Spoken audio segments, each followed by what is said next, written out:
ஆயுர்வேதம் ஒரு பொக்கிஷம், நம் ஆயுள் நீட்டக்கும் அற்புதம். டாக்டர் ஸ்ரீவர்மாஸ். பேசு தமிழா பேசு நேயர்களுக்கு வணக்கம். கடந்த 2-3 நாட்களாக சமூக வலைதளங்கள்ல பெரிய அளவுல பேசக்கூடிய வார்த்தைகள் என்னவா இருக்குன்னா, இந்த காக்ரோச் ஜனதா பார்ட்டி அப்படின்னா என்ன, யார் இதை தொடங்கியிருக்கா, இதற்கு பின்னாடி இருந்து செயல்படக்கூடிய நபர்கள் யாரு, அவங்களுடைய நோக்கம் என்ன, இந்தியாவிலேயே பெரிய கட்சின்னு சொல்லக்கூடிய பாரதிய ஜனதா கட்சி கூட கிடைக்காத ஃபாலோவர்ஸ் இந்த காக்ரோச் ஜனதா பார்ட்டின்னு சொல்லி தொடங்கிய ஒரு சில நாட்கள்லேயே இவங்களுக்கு எப்படி இவ்வளவு பெரிய ஃபாலோவர்ஸ் இதற்கு பின்னாடி இருந்து செயல்படக்கூடிய நபர்கள் யாரு, ஒரு நேபாளில் நடந்த மாதிரியோ பங்களாதேஷில் நடந்த மாதிரியோ ஒரு ஜென்சி ப்ரொட்டஸ்ட் இந்தியாவிலையும் நடக்கிறதுக்கான வாய்ப்புகள் இருக்கா, இது டீப் ஸ்டேட்னு சொல்லக்கூடிய வெளிநாடுகள்ல இருந்து செயல்படக்கூடிய ஒரு அமைப்பினுடைய சதியா அப்படிங்கறது குறித்து தான் இந்த காணொலியில விரிவா பார்க்க போறோம். முதல்ல இந்த காக்ரோச் ஜனதா பார்ட்டி அப்படிங்கிற அந்த சமூக வலைதளம் எதற்காக தொடங்கப்பட்டது, இவங்க எடுத்து வைக்கக்கூடிய அந்த கொள்கைகள், இந்த கட்சிக்குன்னு ஆட்கள் சேரக்கூடிய அவங்களுக்கான அந்த தகுதிகளா சொல்லக்கூடிய சில விஷயங்கள், இது குறித்து முதல்ல பார்த்தோம் அப்படின்னா நமக்கு ஒரு தெளிவான ஒரு விளக்கம் கிடைக்கும்னு நினைக்கிறேன். முதல்ல மே 15, 2026 உச்சநீதிமன்றத்தினுடைய தலைமை நீதிபதியா இருக்கக்கூடிய சூரியகாந்த் அவர்கள் ஒரு ஸ்டேட்மெண்ட் சொல்றாரு. அதாவது இங்க தகுதியான வேலை இல்லாம இருக்கக்கூடிய சில இளைஞர்கள் ஆக்டிவிஸ்டுகளாகவும் சமூக வலைதளங்கள்ல ஊடகவியலாளர்களாகவும் ஆர்டிஐ ஆக்டிவிஸ்டுகளாகவும் மாறி இங்க இருக்கக்கூடிய ஒரு ஜனநாயகத்தினுடைய கட்டமைப்பையே தாக்க தொடங்குறாங்க. அப்படியான நபர்களுக்கு ஒட்டுண்ணிகள், காக்ரோச் அப்படிங்கிற மாதிரியான விஷயமே கடுமையா விமர்சித்திருந்தாரு உச்சநீதிமன்றத்தினுடைய தலைமை நீதிபதி சூரியகாந்த் அவர்கள். அதற்கு பிறகாக தான் இந்த மாதிரியான முன்னெடுப்புகள் ஆரம்பிக்குது. இது குறித்தான ஒரு தெளிவான விளக்கத்தையுமே உச்சநீதிமன்றத்தினுடைய தலைமை நீதிபதியா இருக்கக்கூடிய சூரியகாந்த் அவர்கள் கொடுத்திருந்தாரு. நான் ஒட்டுமொத்த இளைஞர்களையும் குறிப்பிடல, போலி பட்டப்படிப்புடன் சட்டத்துறைக்குள்ள நுழையக்கூடிய நபர்களை மட்டுமே நான் அந்த மாதிரியான வார்த்தைகளை சொல்லி விமர்சிச்சிருந்தேன் அப்படின்னு சொல்லிட்டு அவர் ஒரு தெளிவான விளக்கத்தை கொடுக்கிறாரு. ஆனா இதற்கு பிறகாகவும் இந்த மாதிரியான ஒரு முன்னெடுப்புகளை எடுக்கிறாங்க அப்படின்னா இவங்களுடைய நோக்கம் என்ன அப்படின்னு இங்க கவனிக்கப்பட வேண்டிய ஒரு விஷயம்.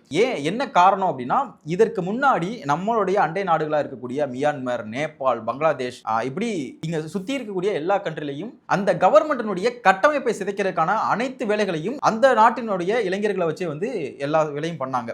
ஜென்சி ப்ரொட்டஸ்ட்னு சொல்லிட்டு அங்க இருக்கக்கூடிய இளைஞர்களை கவர்மெண்ட்டுக்கு எதிராக தூண்டி விடுவதன் மூலமாக அங்க ஒரு புரட்சியை உண்டு பண்ணி கவர்மெண்டினுடைய கட்டமைப்பையே சிதைச்சாங்க. அந்த மாதிரியான போராட்டங்களை நம்ம கடந்த 2019 இருந்தே சந்திச்சுட்டு வரோம். பாரதிய ஜனதா கட்சி இந்தியாவில் எப்பொழுது ஆட்சியை பிடிச்சாங்களோ அப்போல இருந்தே இங்க இதற்கான அனைத்து வேலைகளுமே முன்னெடுக்கப்பட்டுச்சுன்னு கூட சொல்லலாம். 2019 காலகட்டங்களில் சிட்டிசன்ஷிப் அமெண்ட்மெண்ட் ஆக்ட் கொண்டு வந்தப்போ தொடங்கின ப்ரொட்டஸ்ட்ல இருந்து ஃபார்மர் ப்ரொட்டஸ்ட், இப்படி நிறைய விஷயங்களை சொல்லலாம். லடாக்கில் நடந்த ஒரு போராட்டம், இந்த மாதிரியான போராட்டங்களை தூண்டி இங்கேயுமே ஒரு புரட்சியை உண்டு பண்ணுவதற்கான வேலைகள் எல்லாத்தையுமே இங்க முன்னெடுத்தாங்க. இந்த காக்ரோச் ஜனதா பார்ட்டியை சமூக வலைதளங்கள்ல தொடங்கின நபர் யாருன்னு பார்த்தோம்னா அபிஜித் திப்கே அப்படிங்கிற ஒரு நபர். இந்த நபர் கடந்த காலகட்டங்களில் யாருக்காக வேலை பார்த்தாருன்னு பார்த்தோம், ஆம் ஆத்மி பார்ட்டிக்காக வேலை பார்த்த ஒரு நபர். ரொம்ப தீவிரமா அன்றைய காலகட்டங்களில் ஆம் ஆத்மி பார்ட்டிக்கு வேலை பார்த்த ஒரு நபர். இன்றைக்கு அதே நபர் தான் இந்த காக்ரோச் ஜனதா பார்ட்டியை சமூக வலைதளங்கள்லையும் தொடங்குறாரு. அவங்களுடைய நோக்கம் என்ன அப்படின்னா, இங்க இருக்கக்கூடிய இளைஞர்களை முதல்ல கவருது. இங்க இருக்கக்கூடிய இளைஞர்களை எப்படி இந்த சமூக வலைதளத்துக்கு பின்னாடி எப்படி இருக்கிறது அப்படிங்கிற ஒரு ஸ்ட்ராட்டஜியை எப்படி கொண்டு வராங்கன்னா, இங்க வேலை இல்லா திண்டாட்டம் இந்தியாவில் அதிகமா இருக்கு அப்படிங்கிற ஒரு ஸ்டாண்ட் எடுத்து அதன் மூலியமா இங்க இருக்கக்கூடிய இளைஞர்களை அதன் பின்னாடி வர செய்யறது. இதற்கு பிறகாக தான் இந்த காக்ரோச் ஜனதா பார்ட்டி அப்படிங்கிறது ரொம்ப பிரபலம் அடையுது. இங்க எதிர்கட்சியில இருக்கக்கூடிய திரிணாமுல் காங்கிரஸ் கட்சியை சார்ந்த எம்பி மஹுவா மொய்த்ரா அவங்க கூட இந்த காக்ரோச் ஜனதா பார்ட்டிக்கு ஆதரவு தெரிவிக்கிற மாதிரியான விஷயங்கள்லாம் செய்திகளை பார்க்க முடிந்தது. இப்படியாக தான் இந்த சமூக வலைதள கணக்கு நகருது. இதற்கு பின்னாடியே அந்த காக்ரோச் ஜனதா பார்ட்டியினுடைய கொள்கைகள்னு சொல்லிட்டு நிறைய விஷயங்களை சொல்றாங்க. அதனுடைய தகுதிகள், அந்த காக்ரோச் ஜனதா பார்ட்டியில சேரணும் அப்படின்னா தகுதிகள், அதெல்லாம் நிறைய விஷயங்கள் குறிப்பிடுறாங்க. இது ஒரு கட்சியோ ஒரு இயக்கமோ ஒரு அமைப்போ கிடையாது. ஆனா இங்க இருக்கக்கூடிய எதிர்கட்சிகள் மொத்தமாக போயிட்டு அதுக்கு ஆதரவு தெரிவிக்கிறாங்க அப்படின்னாலே இதற்கு பின்னாடி இருக்கக்கூடிய சூத்திரதாரிகளையும் உங்களால கண்டிப்பா உணர முடியும். இந்த அபிஜித் திப்கே அப்படிங்கிற நபருக்கு எதிர்கட்சிகள் எல்லாரும் ஆதரவு, இப்படி நிறைய கட்சிகள் ஆதரவு தெரிவிக்கும் மூலியமாவே நம்மளுக்கு வெளிப்படையாவே தெரியுது இது எதை நோக்கி கொண்டு போறாங்க அப்படிங்கிற ஒரு விஷயத்த. இதற்கு பிறகாக தான் இந்த சமூக வலைதள பக்கத்தை பின்தொடர்பவர்களுடைய எண்ணிக்கையை பார்த்தோம் அப்படின்னா 1.5 கோடியை தாண்டுது. இந்த 1.5 கோடி பேரும் உண்மையிலேயே இந்தியாவை சேர்ந்தவர்களா தானா அப்படிங்கிற ஒரு சந்தேகமே நம்மளுக்கு எழுது. உலகத்திலேயே மிகப்பெரிய கட்சியா இருக்கக்கூடிய பாரதிய ஜனதா கட்சிக்கு கூட இந்த அளவுக்கான ஃபாலோவர்ஸ் கிடையாது. அவர்களை விட இந்த சமூக வலைதள பக்கத்துக்கு 8 மில்லியன் ஃபாலோவர்ஸ் அதிகமா இருக்காங்க. அப்போ இதுல தான் ஒரு மிகப்பெரிய சந்தேகம் எழுது. கணக்கு தொடங்கின ஒரு வாரத்துல இவ்வளவு பெரிய ஃபாலோவர்ஸ் எந்த ஒரு சமூக வலைதள பக்கத்துக்குமே கிடைக்காத ஒரு விஷயம்.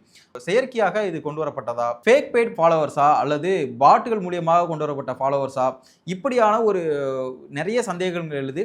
ஏன் வந்து இவ்வளவு ஃபாலோவர்ஸ்களை வந்து கொண்டு வரணும் அப்படின்னா, பாருங்க இந்த சமூக வலைதள பக்கத்திற்கு இவ்வளவு ஆதரவு இருக்கு, இவ்வளவு பேர் இதை பின்தொடர்றாங்க, அப்போ இங்க இருக்கக்கூடிய இளைஞர்களுக்கு இந்த ஆட்சி மீது எவ்வளவு கோபம் இருந்தா இவ்வளவு பேர் வந்து இதை பின்தொடருவாங்க அப்படிங்கிற மாதிரியான ஒரு நரேட்டிவ் உருவாக்கி அந்த நரேட்டிவ்க்கு பின்னாடி பல இளைஞர்களை தூண்டி விடுறது. இன்றைக்கு அரசை மட்டுமே விமர்சிச்சுட்டு இருக்கக்கூடிய இந்த காக்ரோச் ஜனதா பார்ட்டின்னு சொல்லக்கூடிய இந்த சமூக வலைதள பக்கம் நாளைக்கு என்ன பண்ணுவாங்க, கொஞ்ச நாள் நகர்ந்ததுக்கு பிறகாக இந்த அரசுக்கு எதிராக போராட்டம் செய்யணும் அப்படின்னு சொல்லிட்டு அந்த ஃபாலோவர்ஸை தூண்டி விடுவாங்க. இந்த மாதிரியான விஷயங்கள்லாம் முன்னெடுப்பதற்கான வாய்ப்புகள் தான் வந்து அதிகமா இருக்கு. ஏன்னா இந்த சமூக வலைதளத்தினுடைய நோக்கமே வந்து செயற்கையாக ஒரு ட்ரெண்டை உருவாக்கி இளைஞர்களை திசை திருப்பி ஒரு மிகப்பெரிய அரசுக்கு எதிரான ஒரு போராட்டத்தை முன்னெடுத்து இங்க வந்து மற்ற நாடுகளில் பண்ண மாதிரி ஒரு ஜென்சி ப்ரொட்டஸ்ட்டை முன்னெடுப்பதற்கான வாய்ப்புகள் இருக்கோ அப்படின்னு சமூக வலைதளங்களில் பேசக்கூடிய நபர்களுமே வந்து சந்தேகிக்கிறத பார்க்க முடியுது. இந்த சமூக வலைதள பக்கம் தொடங்குனதற்கு பின்னாடி மிகப்பெரிய ஒரு சர்வதேச சதி இருக்கலாம் அப்படின்னு கூட வந்து நிறைய பேர் வந்து சமூக வலைதளங்களில் ரைட்டப்புகளை எழுதுகிறத பார்க்க முடியுது. என்ன நடந்துக்கிட்டு இருக்கு அப்படிங்கிறத பொறுத்திருந்து பார்க்கணும். எதற்காக இதெல்லாம் முன்னெடுத்து பண்ணிக்கிட்டு இருக்காங்க, இல்லை கடந்த காலகட்டங்களில் அவங்க முன்னெடுத்த அந்த ப்ரொட்டஸ்ட் எதுவுமே வந்து கை கொடுக்கல, இந்த மாதிரி இளைஞர்களை ஈர்த்து ஒரு போராட்டத்தை முன்னெடுக்கலாம் அப்படிங்கிற மாதிரியான ஒரு நோக்கத்தோட இருக்காங்களா அப்படிங்கிறதெல்லாம் பொறுத்து தான் பார்க்கணும். ஏன்னா கடந்த காலகட்டங்களில் லடாக்ல கூட இதே மாதிரி தான் முதல்ல சமூக வலைதளங்களில் ஸ்ப்ரெட் பண்ண ஆரம்பிச்சு தான் வந்து லடாக்ல கொஞ்சம் கொஞ்சமாக அந்த போராட்டம் அப்படிங்கிறது முன்னெடுக்கப்பட்டது. ஸோ இங்கேயுமே அதை மாதிரியான யுக்திகள் எதுவும் இருக்கா, முதல்ல நியூட்ரலாக தொடங்கிட்டு அந்த நியூட்ரலை வந்து அப்படியே அரசுக்கு எதிராக திசை திருப்புவதற்கான முயற்சிகளுமே நடந்துகிட்டு இருக்கா அப்படிங்கிற மாதிரிலாம் பொறுத்து தான் பார்க்கணும். இதற்கு அடுத்தபடியாக தமிழ்நாட்டு அரசியலில் நம்ம உற்று கவனிக்கப்பட வேண்டிய விஷயம் என்னன்னா, தமிழக வெற்றி கழகம் ஆட்சி அமைச்சிருக்காங்க.